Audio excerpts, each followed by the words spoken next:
All right. So then here's the question. What does success prove then, right? I mean, if indeed it doesn't show truth, he says his point is to argue against the view that success equals truth, right?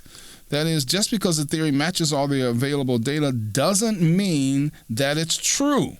He says, let's face it, science is hard and truth is a high bar. You can't always get what you want, but you find that sometimes you get what you need. The question is, what do we need scientific theories for? That's the question. Mm-hmm. And he says there's no consensus on that. It depends on who you ask. But we've seen first that, or at least we need theories to match observations. If they don't match observations, then clearly we know that, that something has gone awry. Yeah. So it needs to be useful to us. Yeah, that's right. It needs to have empirical adequacy, right, in order for us to say it's a good theory. As long as the world behaves as if there were such entities that the theory posits as being out there, then we're good to go. Right?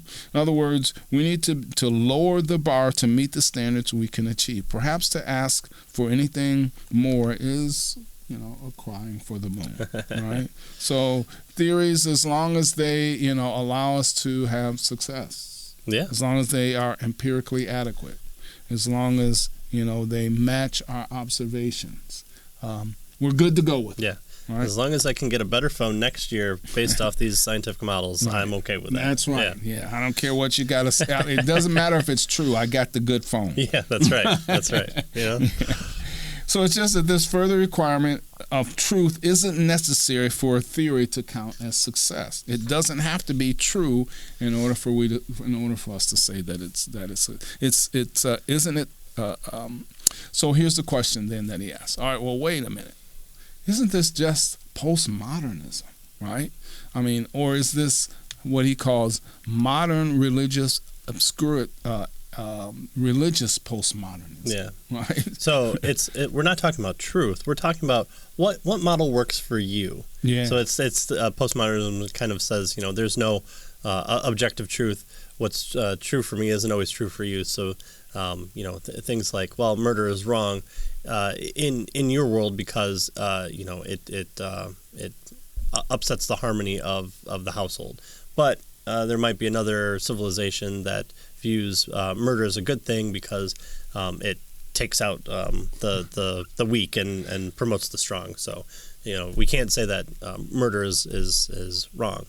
Our theory that murder is wrong is only helpful to us because we don't want to upset the household and we want to advance progress. Where they want to do the same thing, they just want to do it through kind of the mirror universe of Star Trek.